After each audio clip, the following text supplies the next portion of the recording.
है कि अमेरिका में वो पाकिस्तानी रूम पार्टनर के साथ में रह रहा है।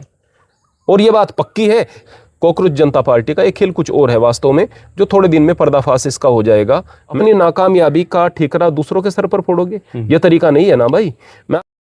नमस्कार, स्वागत है आप सभी का हिंदुस्तान 24 पर और मैं आप सबके साथ विपिन चौधरी। हमारे देश में एक पार्टी जो इस समय बड़ी तेज़ी से उभर रही है, उसका नाम है कॉकरोच जनता पार्टी। अब सवाल ये है कि इस पार्टी से जिस तरीके से कुछ ही दिनों में मिलियनों युवा जुड़ गए हैं, तो क्या ये सभी युवा सिस्टम के सताए हुए हैं या फिर ये ठलुआ हैं और नाकाबिल युवा हैं? आज इस बड़े ही गंभीर विषय पर हम बात करेंगे और बातचीत करने के लिए आज हमारे साथ महंतानंद स्वामी जी मौजूद हैं। महाराज जी, बहुत बहुत स्वागत है आपका हिंदुस्तान 24 पर। आपका भी श्री कृष्ण मंदिर गीता धाम में हृदय से स्वागत करते हैं प्रियवर। महाराज जी, जिस तरीके से आज की तारीख में पूरे देश में अगर किसी पार्टी की चर्चा है तो वो कॉकरोच जनता पार्टी है, तो कॉकरोच जनता पार्टी के बारे में आप क्या कहेंगे? सबसे पहले तो प्रियवर, अगर यह कोई राजनीतिक दल होता तो मैं निश्चित रूप से इस पर कुछ बोलने से मना कर देता। मैं आपको बता दूं कि यह राजनीतिक दल नहीं है, यह एक आंदोलन है।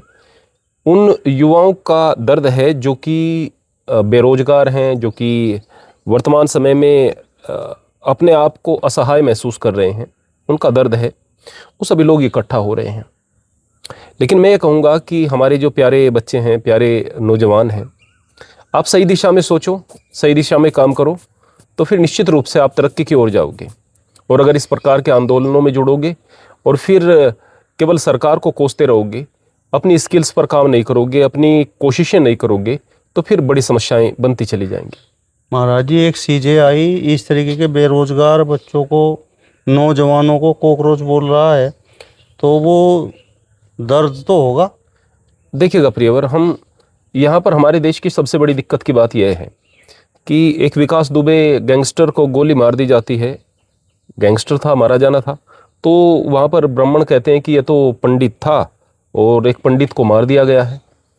ऐसे ही एक धर्म सिंह छोकर, शायद वो था, कोई नेता था, गुर्जर नेता था, वो स्पष्ट रूप से बहुत बड़े एक भ्रष्टाचार में पकड़ा गया। गुर्जर्स कहने लगे कि तो गुर्जर्स का अपमान हो गया। अरे भाई, कहाँ से हो गया गुर्जर्स का अपमान? आप चीज़ों को गलत दिशा में क्यों मोड़ने का प्रयास कर रहे हो? अगर आप सीजेआई के बारे में बात कर रहे हो, सर्वोच्च न्यायालय के न्यायाधीश हैं, और वह अगर केवल एक फर्जी डिग्री को लेकर के बयान देते हैं कि देखो इस तरह के लोग सिस्टम में घुस जाते हैं और सिस्टम को गंदा करते हैं, ये कॉकरोच की तरह से होते हैं। कॉकरोच क्या है? अनचाहा कोई जीव है जो कि हमारी रसोई घर इत्यादि में घुस करके गंदगी फैलाता है। तो उनको कॉकरोच की संज्ञा इसलिए दी कि वो वहाँ पर फिट नहीं होने चाहिए थे। क्यों? क्योंकि योग्य लड़के जाने चाहिए। वो तो फर्जी डिग्री को लेकर के बयान दे रहे थे।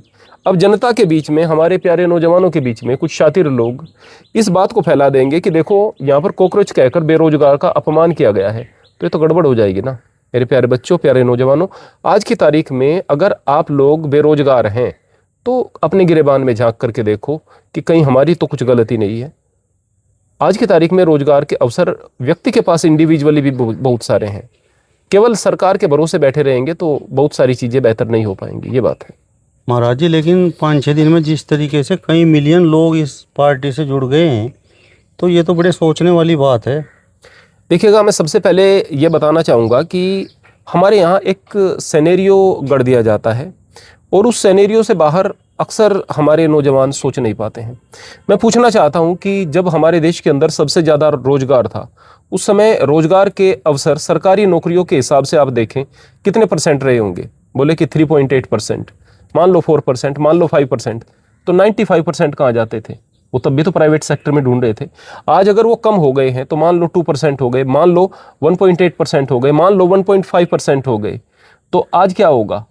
आज ऐसा होगा 98.5 बाहर आपको ढूंढना पड़ेगा। अगर इधर से सरकारी क्षेत्र से कम हुए हैं रोजगार के अवसर, तो इधर प्राइवेट सेक्टर में बहुत सारे बढ़ गए हैं ना। मैं अभी आपको बहुत सारे उदाहरण दे सकता हूँ।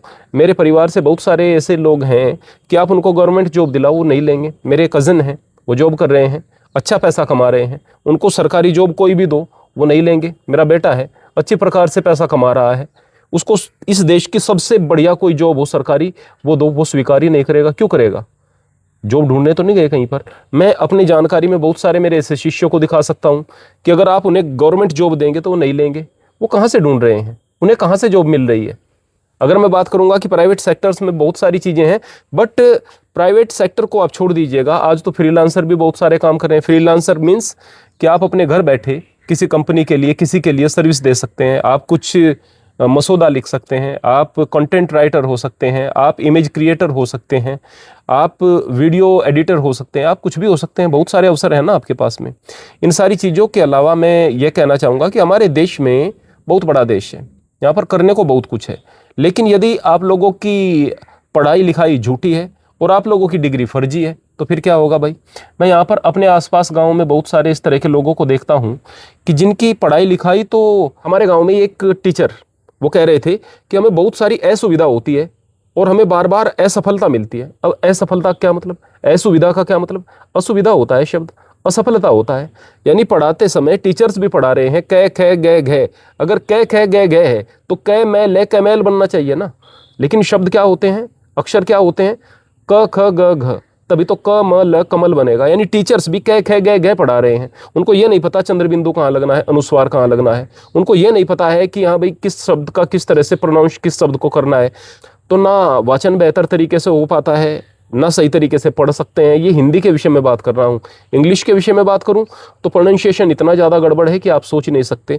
यदि इन सारी प्रतिभाओं को लेकर के आप डिग्रियां ले भी रहे हैं, टीचर्स के बारे में बात कर रहा हूँ भाई मैं, यदि आप इस तरह की डिग्रियां लेकर के और सोचते हैं कि आपको रोजगार मिल जाएगा, आज पढ़ लिख करके बच्चे बहुत सारे ऐसे हैं, शहरों के अंदर भी हैं और कई गाँवों के अंदर भी हैं, जो पढ़ लिख करके अच्छी प्रकार से आगे बढ़ने वाले हैं, तो आगे बढ़ जाएंगे ना। फिर इस तरह के लोगों को क्या मिलेगा, वो दिखाएंगे अपनी डिग्री। अब डिग्री से क्या होगा, आपके पर्सनल टैलेंट है आपके पास में कोई नहीं है ना। तो अगर आप व्यक्तिगत तौर पर अपने लिए काम नहीं करोगे तो डेफिनेटली बहुत सारी दिक्कतें आएंगी। एक बात यह भी है, दूसरी बात यह भी है कि मैंने जो उदाहरण दिए कि वर्तमान समय में तो अगर एक व्यक्ति गाना जानता है ना, गीत गाना भी जानता है, वो गायक भी है, उसको अवसर नहीं मिल रहा था, वो सोशल मीडिया पर, सोशल प्लेटफॉर्म पर अपने गीत वगैरह डाल करके बहुत सफल हो रहा है, अगर उसके अंदर वास्तव में गट्स हैं। कोई व्यक्ति के पास में कोई छिपा हुआ टैलेंट भी था तो वो भी सामने आ रहा है। तो ऐसे में रोजगार की कमी कहाँ है। अब मैं एक बात यहाँ पर और पूछना चाहता हूँ कि सरकार कब तक रोजगार देगी। अब किसी भी सेक्टर में एक लिमिट ही तो होगी ना रोजगार की। अब यहाँ पर बच्चे पैदा कितने सारे हो रहे हैं, दुनिया में हम जनसंख्या में नंबर 1 पर हैं। अगर एक व्यक्ति से पूछेंगे आप, मैं यहाँ पर हिंदू मुसलमान की बात नहीं कर रहा हूँ, यहाँ पर मैं एक बात कर रहा हूँ कि एक मानसिकता है। कह रहे हैं कि ये बच्चे की है तो अल्लाह की देन है, ये बच्चे तो ईश्वर की देन है। कितने बच्चे हो गए हैं, 12 बच्चे हो गए हैं। अरे भाई जिसने जन्म दिया है वो खाने को भी देगा। वही बच्चे बड़े होते हैं, वही बच्चे बड़े हो जाते हैं, कहते हैं सरकार रोजगार नहीं दे रही। वो तो अल्लाह से मांगो ना भाई, वो खुदा से मांगो ना, वो परमात्मा से मांगो ना, वो ईश्वर से मांगो ना। आपको दिख नहीं रहा था कि आपके 2 बच्चों को पालने की औकात थी या 1 बच्चे को पालने की औकात थी, आपने 15 बच्चे पैदा कर दिए। अब वो बड़े होकर के अगर क्रिमिनल बन रहे हैं, कोई गलत कार्य कर रहे हैं या फिर कुंठा का शिकार हो रहे हैं तो फिर क्या होगा भाई, बड़ी दिक्कत होगी ना। मैं इसका मतलब यह नहीं कि कुछ बच्चों का जेन्युइन दर्द नहीं है, मैं उनको इनकार कर रहा हूँ। वास्तव में जेन्युइन दर्द भी है, बहुत सारे पढ़े लिखे भी हैं, बहुत सारे पढ़े लिखे ऐसे हैं जिनको रोजगार नहीं मिल पा रहा, लेकिन वो सरकार का ही मुख क्यों ताक रहे हैं। अगर मैं फिर वही बात करूंगा कि सबसे ज़्यादा जब रोजगार मिलता था 5% मान लीजिएगा, जबकि नहीं रहा, तो 95% तो योग्य लड़कों को भी कहाँ जाना पड़ता था, तभी तो प्राइवेट सेक्टर में जाना पड़ता था ना। तो मैं यहाँ पर जो बातें कह रहा हूँ इसको तोड़ मरोड़ करके नहीं, अगर इसको बुद्धि लगा करके सोचेगी आज की जनता तो समझ में आ जाएगा क्या खेल है। ये खेल जो अगर चल रहा है फिलहाल कॉकरोच जनता पार्टी का, ये खेल कुछ और है वास्तव में, जो थोड़े दिन में पर्दाफाश इसका हो जाएगा। मैं अपने युवाओं से केवल यह कहना चाहूँगा, मेरे प्यारे बच्चों, प्यारे युवाओं, आपका दर्द मैं समझता हूँ और अपने इस दर्द को आप अपनी ताकत बनाओ। और अगर आपके पास में कोई टैलेंट है तो उस टैलेंट से आप कोई काम शुरू करो, निश्चित रूप से आपको काम मिलेगा। आप अपनी योग्यता को बढ़ाओ, अगर योग्यता नहीं तो निश्चित रूप से आप आगे बढ़ोगे। आगे बढ़ने वालों के लिए कोई बहाना नहीं होता और उसके लिए 1000 रास्ते होते हैं। कॉकरोच जनता पार्टी से जुड़ने वाले लोग, खासकर युवा, क्या ठलवे और नाकाबिल हैं? देखिएगा प्रियवर, जो यहाँ पर विशेष रूप से बातें बताई जा रही हैं, बताई जा रही हैं कि वो व्यक्ति व्यंग्यात्मक अगर शैली रखता है बहुत बढ़िया है, हर वक्त मोबाइल पर रहता है तो बहुत बढ़िया है। अब हर वक्त मोबाइल पर रहकर क्या होगा भाई। अगर हम एलन मस्क के विषय में बात करें, उससे पूछा गया कि आप दिन भर में कितना मोबाइल यूज़ करते हो, तो उस वक्त वह कहता है कि मैं दिन भर में कोई 20-25 मिनट कर लेता हूँगा, कुछ शायद ऐसा ही जवाब उसने दिया, 30 मिनट या कुछ ऐसा ही जवाब दिया। तो बोले कि क्या आपका स्क्रीन टाइम आज का हम देख सकते हैं, तो उनका उस दिन का स्क्रीन टाइम देखा तो वो 10 मिनट से भी कम था। 10 मिनट से भी कम। वो तो उसने बहुत ज़्यादा करके बता दिया था। यानी इतने सफल लोग 10 मिनट भी दिन में मोबाइल पर नहीं बिता रहे, और आप दिन में 5-6 घंटे 7 घंटे बिता रहे हैं। और आपकी पार्टी के लोग कह रहे हैं सारा दिन मोबाइल पर रहो, व्यंग करो। व्यंग किस पर करो? अपनी नाकामयाबी का ठिकरा दूसरों के सर पर फोड़ोगे? यह तरीका नहीं है ना भाई। मैं आपको एक चीज़ बताता हूँ प्रियवर, कि अगर हमारे बच्चे ये समझ लें कि वास्तव में मेहनत का परिणाम क्या होता है, तो निश्चित रूप से वो लोग तरक्की भी करेंगे। अगर आपका वक्त अच्छा है तो मेहनत आपको सफलता देगी, और अगर आपका वक्त अच्छा भी नहीं चल रहा ना, तो मेहनत आपकी असफलता के प्रतिशत को तो कम कर ही देगी। तो मेहनत का तो निश्चित रूप से आपको परिणाम मिलेगा ही मिलेगा। मेहनत सही दिशा में करके देखो, ऐसा हो ही नहीं सकता। एक और भी मैं आपको बात बता दूं, ये पक्का नियम है, पक्का नियम है। मैं अपने प्यारे बच्चों से बता देना चाहता हूं कि ये प्रकृति कभी भी आपकी मेहनत को नहीं रखती है। ऐसा हो सकता है कि किसी व्यक्ति को उसकी मेहनत से ज़्यादा मिल जाए, पूर्व जन्मों के कर्मों के फल हो सकते हैं, प्रारब्ध हो सकते हैं, मेहनत से ज़्यादा मिल जाए, ऐसा हो सकता है। तुक्के से मिल गया, कैसे भी मिल गया, पर ऐसा नहीं हो सकता कि आपकी मेहनत से और आपकी योग्यता से कम मिल जाए। आप सही दिशा में योग्यता के साथ मेहनत अगर कर रहे हैं, किसी व्यक्ति को उसकी योग्यता से कम नहीं मिलता। अगर आपको कम मिल रहा है, इट मीन्स आप डिजर्व ही इतना करते हो। और डिजर्व का मतलब यह नहीं है कि आपने बहुत सारी पढ़ाई कर ली तो आप डिजर्विंग पर्सन हो गए। अगर आप वास्तव में हर उस गुण को अपने अंदर रखते हैं जो तरक्की के लिए जरूरी है, तो आपको तरक्की मिलेगी। मान लिया आपने बहुत सारी पढ़ाई लिखाई कर ली, लेकिन आप लोगों के सामने कुछ बोलने की क्षमता नहीं रखते, आपके अंदर आत्मविश्वास की कमी है, आपके अंदर मेहनत की कमी है, तो ये भी तो योग्यताएं हैं ना। पढ़ाई लिखाई जैसे एक योग्यता है, तो मेहनत भी योग्यता है, आत्मविश्वास भी योग्यता है। तो ये सारी की सारी चीजें अगर आपके अंदर हैं, आप एक संपूर्ण पैकेज हो, तो डेफिनेटली आपको तरक्की मिलेगी। कई बार हम देखते हैं कि एक व्यक्ति है, उसने एमएससी कर ली है, उसने पीएचडी कर ली है, वो ऐसे ही पढ़ा है, और एक 10वीं उसने पास की थी, उसी का सहपाठी था, बड़ा ठेकेदार बन करके बड़ी बड़ी गाड़ियों में घूम रहा है। कहेंगे कि वो तो हमसे अयोग्य था, वो कामयाब कैसे हो गए? अयोग्य कैसे कह दिया आपने उसको? उसने संबंध बनाना सीखा होगा, उसने लोगों के साथ बात करनी सीखी होगी, उसके अंदर हिम्मत होगी, उसके अंदर अपने आप को बताने की क्षमता होगी। अगर आप 100 बात जानते हो, बता 2 सकते हो, तो आपसे ज्यादा बेहतर वो है जो जानता केवल 10 है लेकिन बता 9 सकता है, या बता 10 ही सकता है। तो आपसे बहुत ज्यादा योग्य हो गया ना। तो बहुत योग्यता को केवल आप पढ़ाई लिखाई से मत आंको। मैं केवल यही कहूंगा कि अगर हमारी सोच सही हो गई तो सारी चीजें बेहतर हो जाएंगी। मतलब आपका मानना ये है कि कॉकरोच जनता पार्टी से जुड़ने वाले युवा सिस्टम की मार झेलने वाले नहीं हैं, मतलब सिस्टम के सताए हुए नहीं हैं। देखिएगा प्रियवर, मैं कहूंगा कि सिस्टम के सताए हुए हैं, जरूर हैं सिस्टम के सताए हुए, लेकिन मैं ये कहूंगा कि उनके दिमाग को गलत तरीके से मोड़ने का प्रयास किया जा रहा है। सिस्टम की भी गलतियां हैं, मैं कैसे कह दूं कि सिस्टम में गलतियां नहीं है? बहुत सारी चीजें ऐसी हो रही हैं, फैक्ट्री जो है चल रही हैं गलत मानकों से चल रही हैं। बहुत सारी चीजें ऐसी हो रही हैं कि उसमें भ्रष्टाचार बहुत ज्यादा है। बहुत सारे व्यापार जो हैं वो नंबर 2 से हो रहे हैं। तो चीज ठीक होने की जरूरत है ना। लेकिन मैं कहूंगा कि केवल अपनी नाकामयाबी का ठीकरा अगर आप सरकार पर ही फोड़ते रहोगे तो ऐसे काम नहीं चलेगा। कोई भी सरकार हो, आप उसमें कामयाब हो सकते हो अगर आपके अंदर गट्स हैं और योग्यता है। वर्तमान समय में अगर आप इस कॉकरोच जनता पार्टी के विषय में बात करें तो अभिजीत नाम का शायद वो लड़का है जिसने इस पार्टी की शुरुआत की है, अमेरिका में बैठा हुआ है। और यह भी बताया जा रहा है कि अमेरिका में वो पाकिस्तानी रूम पार्टनर के साथ में रह रहा है। और यह बात पक्की है कि पहले वो आम आदमी पार्टी का कार्यकर्ता था। तो आम आदमी पार्टी का चेहरा लोगों ने देख लिया कि आम आदमी बनकर के किस तरह से देश को चूना लगाया गया है। अब उनकी छवि खराब हो रही है, तो उन्होंने दूसरे तरीके से अपनी उसी मुहिम को, जो पहले उनका पैटर्न था कि एक आंदोलन को शुरू किया जाए और आंदोलन यह कहकर शुरू किया जाए कि ये तो नॉन पॉलिटिकल है, और उसके बाद में पॉलिटिक्स में आ जाए। तो बार बार यही तो कहा जा रहा था जो अन्ना हजारे का आंदोलन था कि नॉन पॉलिटिकल है और पॉलिटिक्स से इसका कभी भी कोई मतलब नहीं, फिर वो पॉलिटिकल हो गया था। ठीक ऐसे ही इनका आगे की योजना होगी कि उसी पैटर्न से आप आगे बढ़ें। लेकिन काट की अंडी बार बार आप आग पर नहीं चढ़ा सकते हैं।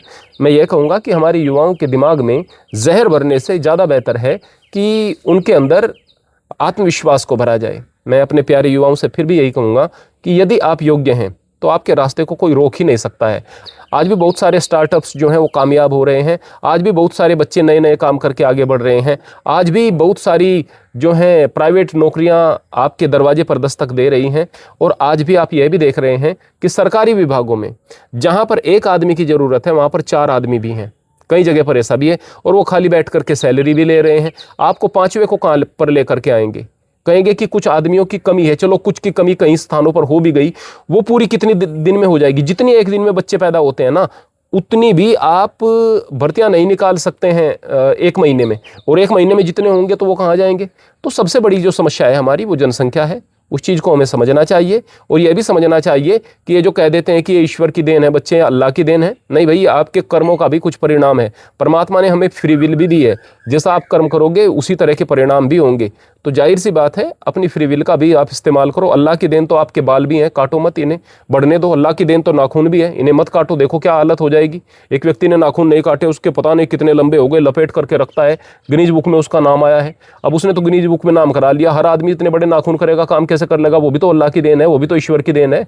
तो भाई देन तो पता नहीं परमात्मा की क्या क्या है, लेकिन हम इंसान होकर के अपने आप को कंट्रोल करना सीखें, नियम में रहना सीखें, चीज़ों को सही प्रकार से लेकर चलें। हमारे देश के अंदर संसाधन बहुत ज़्यादा हैं, अगर उसका सदुपयोग करेंगे, अपनी मेहनत को सही दिशा में लेकर के बढ़ेंगे, अपनी सोच को सही दिशा में युवा लेकर के बढ़ेंगे, तो ये जो हमारी जेन जी है, ये डेफिनेटली आगे जो है देश के लिए बहुत बेहतर होगी। और इस जेन जी को लेकर ही वर्तमान समय में इस कॉकरोच पार्टी का गठन किया गया है। जेन जी हमारी भटक चुकी है, पूरे तरीके से भटक चुकी है। जो जेन जी है वर्तमान समय में यह लड़कियों के अधिकारों के नाम पर नंगेपन का समर्थन कर रही है। जो हमारी जेन जी है, यह 1000 प्रकार की गालियां वगैरह, गाली गलोच हो रही हैं स्कूल में, इसको कह रही है कि ये तो कूल लगना है। जो सिगरेट पीना, शराब पीना, ड्रिंक कर लेना, इसको वो वर्तमान समय में कल्चर मान रही है। जो ये जेन जी है, ये 1000 प्रकार के गलत कार्य कर रही है। एक लड़की बार बार आकर के अलग अलग प्लेटफॉर्म पे लगभग 2 साल पहले आई थी, वो डॉक्टर थी, उसने लड़कों को शिक्षा दी कि भाई इस प्रकार से आप गंदे कार्य करते हो, हस्तमैथुन इत्यादि करते हो, इनसे कोई प्रभाव नहीं पड़ता, ये सेहत के लिए बहुत अच्छे हैं। लड़की इस तरह की चीज़ें, ये जेन जी है, कह रहे हैं कि देखो कितनी डेयर करने वाली लड़की है। दूसरे लोग तो बहका रहे थे, अरे भैया गंदी आदतें हैं, ये आपको बर्बाद कर देंगी। और ये हमारी जेन जी है, ये हमारी जो बच्चियां हैं, ये भी इस तरह की बात कर रही हैं, तो ये कोई तरक्की नहीं है। तो हमारी जो जेन जी है, हमारी जो आगे आने वाली ये पीढ़ी है, ये डेफिनेटली बहुत प्रतिभाशाली है, पर इसकी दिशा अगर गलत हो जाएगी तो ये देश के लिए विनाशकारी हो जाएगी, खुद के लिए विनाशकारी हो जाएगी। इसी की इस ऊर्जा को गलत दिशा में मोड़ने का प्रयास किया जा रहा है इस कॉकरोच जनता पार्टी को लेकर के। हमारे युवा वो बात बहुत अच्छी कर रहे हैं, जो इस कॉकरोच जनता पार्टी के साथ जुड़े हुए, मुद्दे अच्छे उठा रहे हैं, क्योंकि टैलेंटेड हैं, अच्छे तरीके से बोल रहे हैं, लेकिन उन्हें इस बात का पता भी नहीं कि उनका शोषण हो रहा है। इस शोषण को आगे जाकर के आप देखेंगे कि यह एक राजनीतिक रूप लेने वाला है। हालांकि इससे पहले ही ये इधर उधर हो जाएगा, इनकी योजना इतनी मजबूत नहीं है, तो बहुत सारी दिक्कतों का सामना करना पड़ सकता है। क्या इसके पीछे पाकिस्तानी कनेक्शन हो सकता है? मे बी, डेफिनेटली हो सकता है। मैं ये कहूँगा कि जिस प्रकार से अमेरिका के अंदर, जैसा कहा जा रहा है, अभिजीत नाम का वो लड़का है, वो पाकिस्तानी रूम पार्टनर के साथ में जो है रहता है, तो जाहिर सी बात है, हो सकता है कि उधर से भी चीज़ें हो रही हों, तो सरकार के खिलाफ एक नैरेटिव को गढ़ने का प्रयास किया जा रहा हो। यह भी कहा जा रहा है कि वर्तमान समय में जो है देश के लिए मांग की है मोदी जी ने कि डीजल पेट्रोल को कम खर्च करो, सोने को कम खरीदो, सब कुछ अगर जनता ये करेगी तो तुम क्या करोगे? अरे भाई, हमारे देश में पहले प्रधानमंत्री जो थे, हमारे बहुत बेहतर प्रधानमंत्री थे, पूर्व में प्रधानमंत्री थे जो हमारे लाल बहादुर शास्त्री थे, उन्होंने क्या कहा था? उन्होंने जय जवान जय किसान का नारा दिया था। उन्होंने कहा था कि आप एक समय का भोजन छोड़ दीजिएगा, उन्होंने कहा एक दिन उपवास रखिएगा, इससे देश की तरक्की होगी। क्या वो गलत बात थी? देश ने समर्थन किया था। उस जमाने में जमाना कुछ और था। आज अगर डीजल पेट्रोल की स्थिति देखें तो पूरी दुनिया में डीजल पेट्रोल की हालत खराब हो रही है, संकट आया हुआ है। अगर दुनिया में किसी भी देश में युद्ध होता है, पूरी दुनिया पर उसका प्रभाव पड़ता है। तो ऐसे में अगर कम खर्च करने की बात की है तो कोई दिक्कत की तो बात नहीं की है। मैं यहाँ पर मोदी जी की बात नहीं करूँगा, राहुल गांधी होते तो उसका भी हमें समर्थन करना चाहिए था। बात देश की है भाई। और अगर कह रहे हैं कि गोल्ड को मत खरीदो, अरे भाई आपका 2.25 लाख 1.5 लाख रुपए तोला सोना हो गया है, आप अपने पैसे को बर्बाद कर रहे हो एक मेटल को लेकर के, तो उसमें क्या गलत बात कह दी है? अगर देश का पैसा बाहर जा रहा है, क्या गलत बात कह दी है? आप से अगर छोटी सी बात के लिए सरकार प्रार्थना कर रही है, भूल जाइएगा इस बात को कि कौन प्रधानमंत्री है, किस पार्टी से है। हमारी सरकार, हमारा प्रधानमंत्री एक आपातकाल में अगर कोई ऐसी प्रार्थना कर रहा है जिसमें आपका कोई नुकसान नहीं बल्कि फ़ायदा ही है, कम से कम उसको तो मान ले। तो हम गलत दिशा में मुड़ जाते हैं। हमारा अगर केवल उद्देश्य विरोध करना ही होगा तो बड़ी दिक्कत की बात होगी। भाई राहुल गांधी भी अपना है, अखिलेश भी अपने हैं, सारे देशवासी जितने भी हैं अलग अलग पार्टी, उनका भी अपना औचित्य है। पक्ष है तो विपक्ष की भी जरूरत है। सही बात कोई भी करे, हमें उसका समर्थन करना चाहिए। देश हित में जो हो उसका समर्थन करना चाहिए। लेकिन अगर कोई विदेशी कनेक्शन के साथ में मिल करके और देश के खिलाफ कोई साजिश करने के तहत हमारे युवाओं को भटकाने का प्रयास करेगा तो वो फिर दिक्कत की बात हो जाएगी। चलिए, तो महेंद्र आनंद स्वामी जी को आपने सुना। फिलहाल इस वीडियो में बस इतना ही। अगली वीडियो में फिर आपसे मुलाकात होगी। तब तक बने रहिए हिंदुस्तान 24 के साथ। नमस्कार।